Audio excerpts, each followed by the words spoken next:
Hi there. In this video we'll be taking a look at this PeakTech 6080A digital DC laboratory power supply.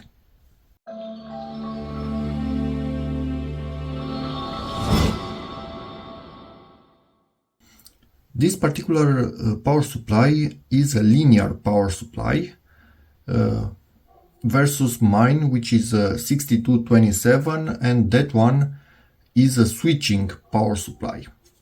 This, in theory, is more stable and also creates less RF and EMI interference. And depending on what you are powering with the power supply itself and what you are attempting to measure, that might be really important to you, or on the other side might not matter at all. It has a lot to do on what you are trying to use the supply for. So let's get into the box.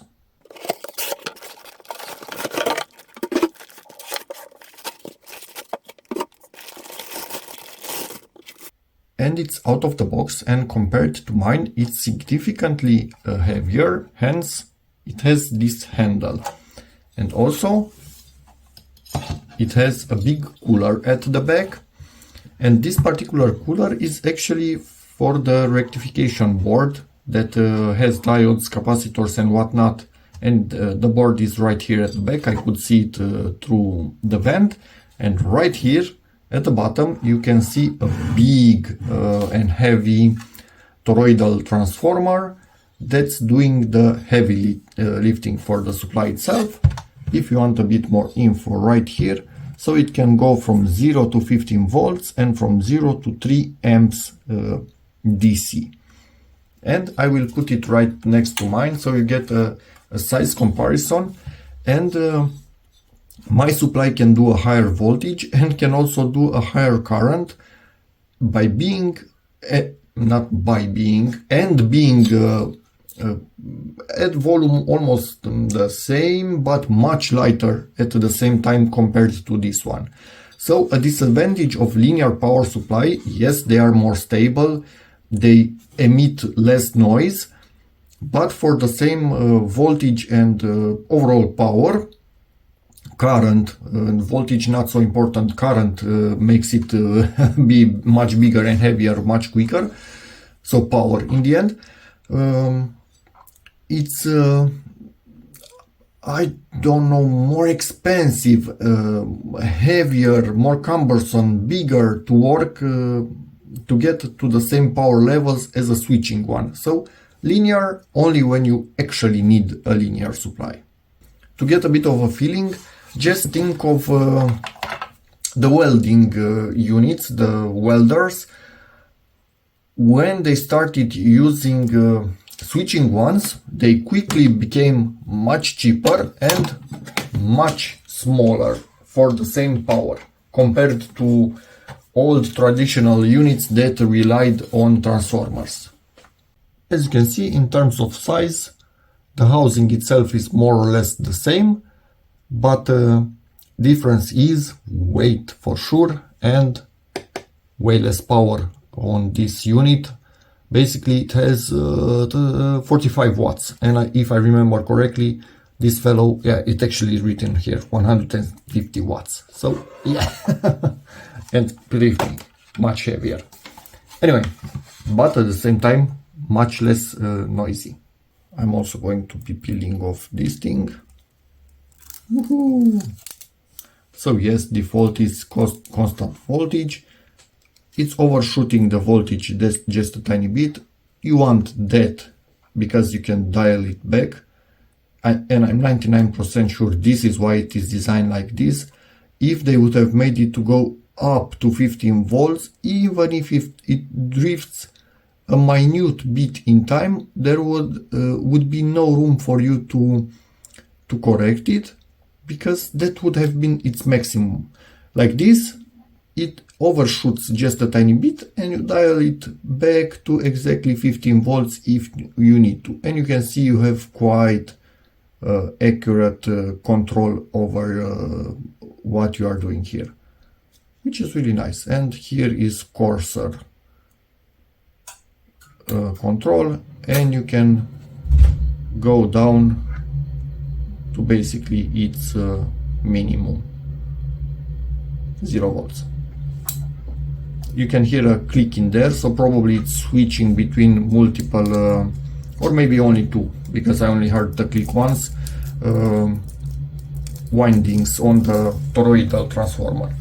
But now let's get a quick look at and obviously 0 amps, because we don't have anything connected to it, so nothing is consuming power. Take a look at the calibration paper.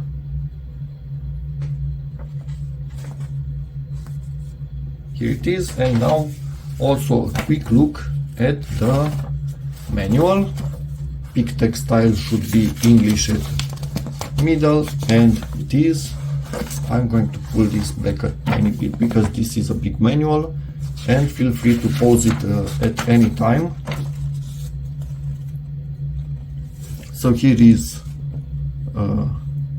the regulation that you can do, ripple and noise at 100, actually from 0 to 100% load, it's the same value written.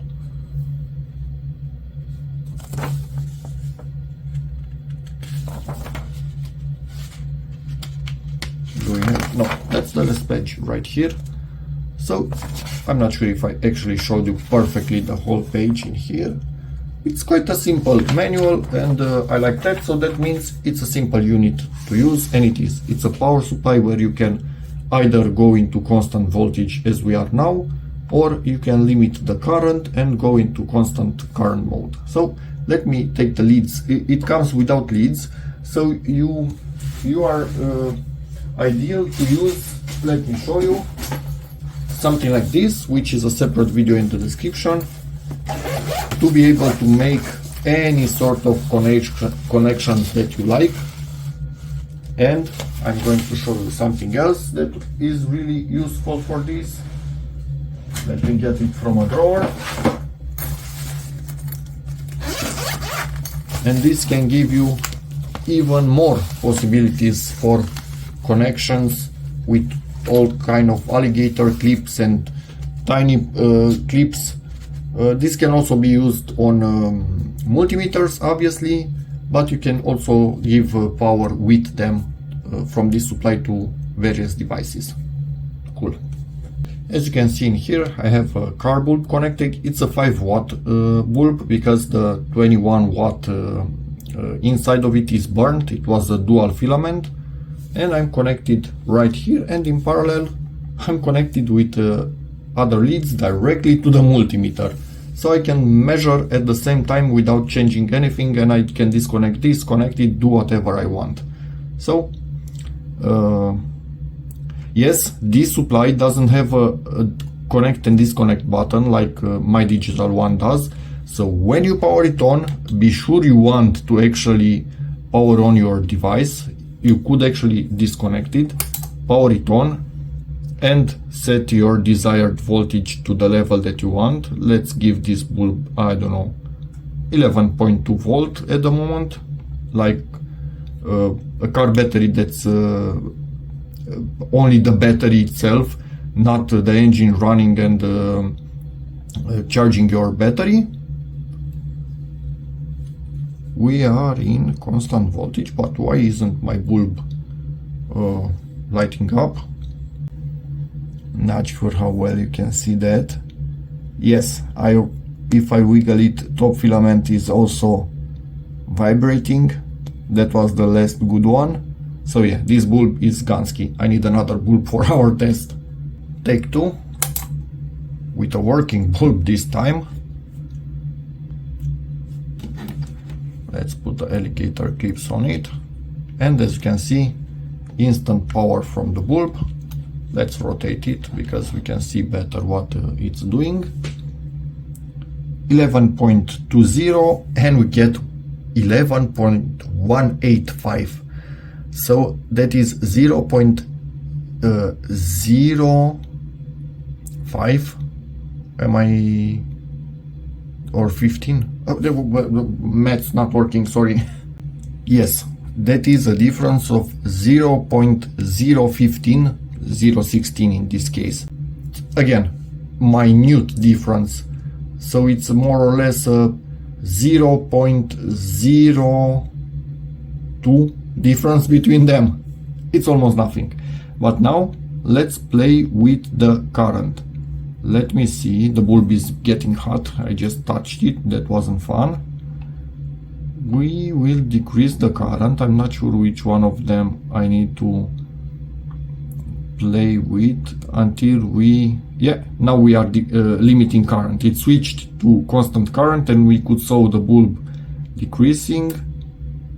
Again a click, probably changing a winding in there or maybe doing something else. And when you limit the current, obviously voltage will also drop, because current, voltage and resistance are linked. Resistance, it's mostly not changing, yeah, maybe changing a bit due to the temperature of the bulb that's changing, but let's say it's stable. If you decrease the current, voltage will also drop. And you can play with it, the fine part of it, so the less digits or the higher part of the current in here. Let's say I want to go to 0.4 amps max current for this bulb.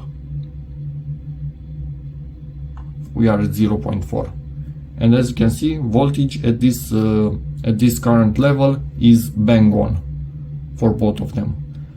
So yeah, linear supplies a bit harder to adjust and control, but overall way less noisy, even in inaudible noise. This one is completely silent to me. My supply, when it's working, it has the faintest of noises from the high frequency switching of the MOSFETs.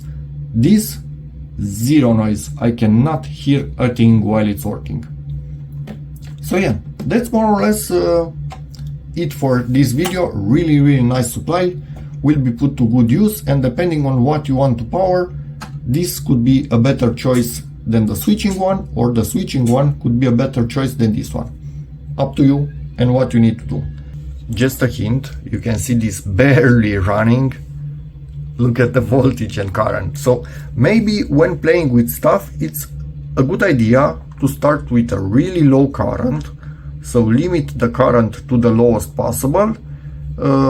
Voltage could be, I don't know, you look at this, so it goes from here to more or less here, so somewhere around here is middle for all of them. They seem to be in the same position. Same for these ones, you can see this. So you can have the current minimum, voltage at middle, or depending on what you are playing with, if there's a lower voltage you can obviously go from low, but current you cannot see on screen before connecting, so I would always start from minimum and increasing from there. Voltage, you can see it on screen. Let me disconnect this. You can you should be able to we are still in constant current. Interesting, why did it remain in there? Maybe once it gets to constant current you need to power it off, and then you power it on to switch back to constant voltage.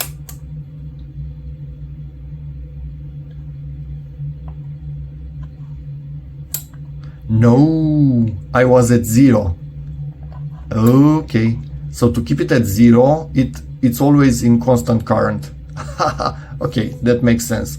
So you need to go a bit higher, allow it to jump out of constant current, but you are still really low. In terms of current, you can set your desired voltage to what you need, connect your device, and then start slowly increasing the current to what you want. I think that's the safest, not necessarily the best, but in my logic that's the safest way to do this. So yeah, pretty cool. Again, minute difference between these two, and we have connections and wires and two completely different devices. That's really good in my opinion. And yeah, that's about it for this video. Thank you again, PeakTech, for sending this unit in. Really nice unit. If anybody has any questions, feel free to ask in the comments. Subscribe to the channel, that helps a lot. and see you in the next one. Bye.